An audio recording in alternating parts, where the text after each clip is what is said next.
not everybody does make it. So what do you think are the key drivers?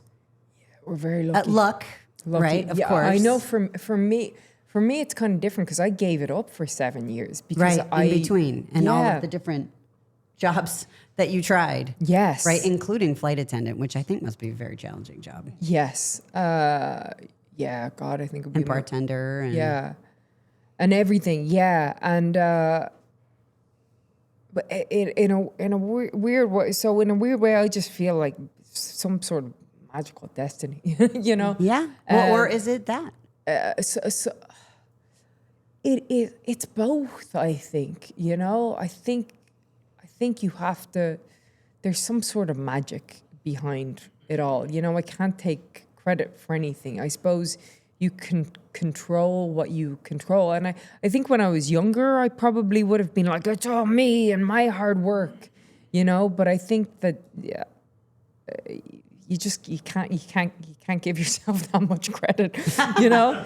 I think sometimes you're just lucky and sometimes you're blessed, but I think you have to work as though you're not. You have to work as though it is all it's all up to you, and that things either succeed or they fail because of the hard work that you put in. And sometimes that pays off. I think a lot of times that pays off. I haven't seen too many times where it doesn't pay off in one way or another. And maybe you don't get to where you're going, but maybe you land somewhere pretty close. Or maybe you land in a different field, but I don't think that work ethic ever fails you. I agree with that. But I do think there's so much has to be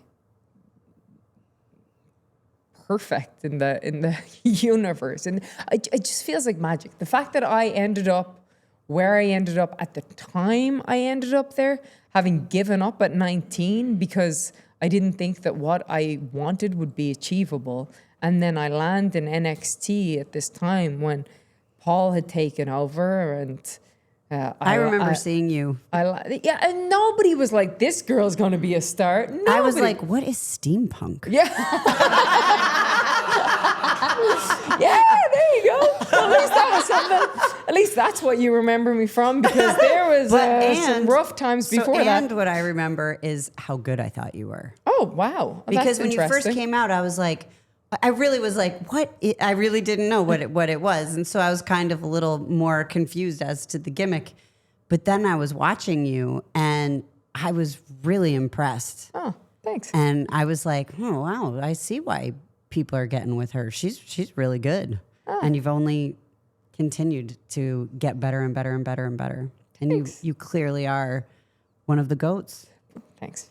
And it's not just you, son. It's not just me saying it, but you can add me to the list if you would like. But like, I don't know if you remember, but there was like so many awful gimmicks on the way to getting there. There always are. There always are. Terrible. Yeah. Like, and I remember just like trying to figure all of it out, and by some miracle made it through. NXT, and look where you are. And look, but I will also say that a lot of that, I think, that saved my job, apart from the wonderful people that saved my job and kept me employed, was an attitude of not being above anything, of okay, how can I, like, okay, all right, look, I might not be the most athletically gifted. I'm not going to win a modeling competition. I'm not going to win a physique. I disagree with that, by the way. I'm not going to win a physique competition. But like, how can I show that there is some glimmer of hope? And it was like, okay, I have to be in the gym more than anybody else. I have to be in the ring more than anybody else. I have to be in the promo ring or the promo room more than anybody else. And it was always just trying to find that, okay, I'm going to be this rosebud for Adam Rose. Yeah. How do I be the best rosebud? Yeah. You know, and I think a lot of that is, I think that helped a lot. And like, for sure. I see it with the person I see it the most with right now actually is Maxine, because I'm like, she got called up to the main roster without having 6 months of training as a Yeah. professional wrestler. Yeah. And has now been working and She has put in the work. she has put in the work. And beyond the work that she's put in, the attitude that she has. Like, I remember just seeing her and being like, I want to do, she's so lovable. Yeah. She is so lovable. And like the audience loves her because she's just the most stunning She is. person. Like, yeah. she's just absolutely gorgeous. She also like doesn't take herself too seriously. She's willing to be a goof. She's willing to do the story, and she's just willing to go out there, try, fail, even though she doesn't. But even if the audience sees her fail, they're like, "Oh, come on, they're with her. Maxine!" Yeah. Oh, and then when she does something really good, they're like, "Yeah, she you did succeeded." You know, but the attitude that she has, you know, like you can tell her anything. She wants to learn. She wants to get better. She wants to improve. So, you know, I think if you, and I'm not saying she doesn't have talent. She has lots of talent. I didn't have talent. So if you don't have talent, I think You have had plenty of talent. You know, I don't think I'm naturally talented, You particularly at anything. You are. Fine. Okay. This. Sure. Convinced. In particular. What? Wrestling? Yes. I have an acumen for it. Like I have a good mental capacity for it. I understand You also wrestling. physically execute it very, very well. Physically, yeah. That wouldn't be my strong point, I don't think. But I'm not that's like a what I'm technician. saying. Like you actually are. I mean, I know how to do all the things.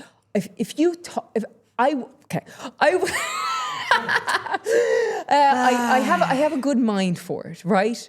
But I don't like. I never had a natural skill for it. I maybe have a natural skill for communicating and that part of it, and that the ability to be vulnerable with the audience. I'm a very heart on my sleeve person, much to my detriment.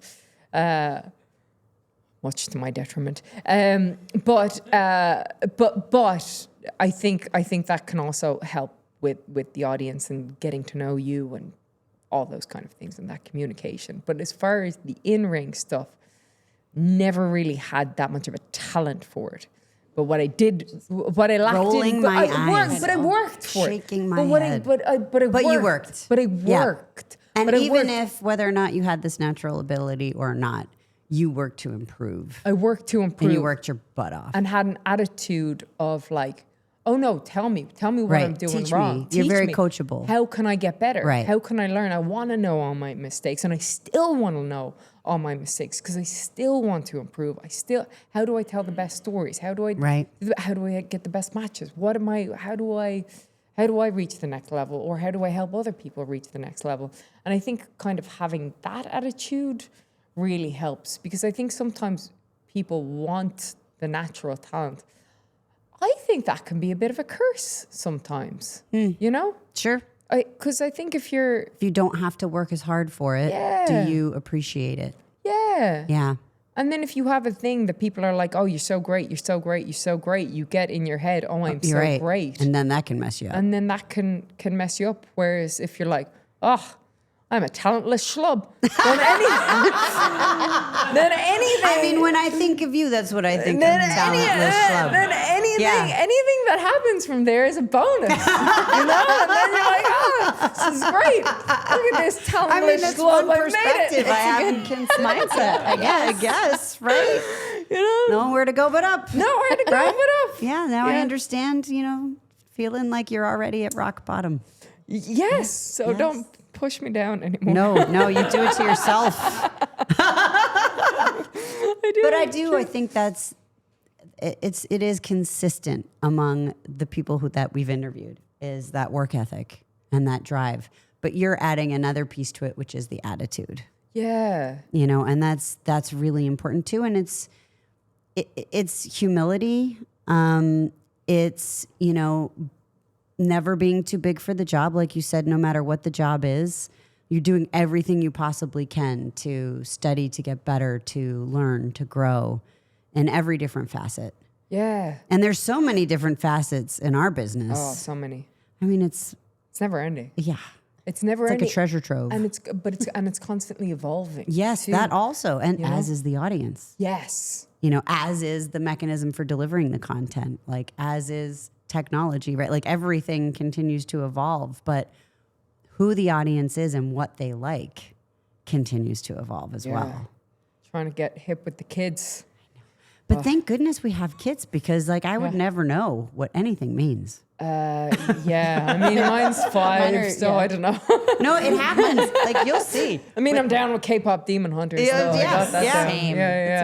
It's about Gabby's, the right time frame. and Gabby's Dollhouse. All that stuff. Yeah, I'm out. I'm out. But then around the business, you know, we've got Javon Evans, Oh, I know. who's 21. Who's like my daughter's age. Yes. Almost. Yes. Like crazy. He's younger than my wrestling career. He's with the 6. He calls me mom. I did see that. Yeah. I did see Yeah. that because Like, of Mom! he said, yeah, Mama! the red hair. Yeah. Very funny. Because I'm old enough to be his mom. Yeah. It's a great feeling. Yeah. Like, don't do it. But then I'm Don't so do it. proud of him. I know, I'm like, I know, oh, son. I know. Look at you. Look at you out there, main event and elimination chamber. I've And I told- just I've- think he's the coolest. He man. is. I He's think he's so cool. awesome. Like the confidence that he has and the ability that he has and his promo, everything. I'm like, this kid's a star. Right. And he has no idea, I don't think. I think he knows. You think? Yeah, he's got to know, man. You can't be that cool without knowing. I don't know. I feel like he doesn't know. That's why he's cool. He doesn't know. No. I have learned this. Oh. Because when Brian Danielson was with us, he would always do these like different surveys amongst people, you know. Really? And yeah. Like he'd have different things like who gets the best lady pop on a show. Lady pop. The lady pop. You don't know you know a lady pop? So you know, okay, when the guys go out and they take off their shirt, Right? So Jeff Hardy, That's the lady Jeff pop. Hardy Okay. gets one hell of a lady pop. Okay. Jeff Hardy, their shirts? hell of a lady pop. Okay. Maybe the top lady pop.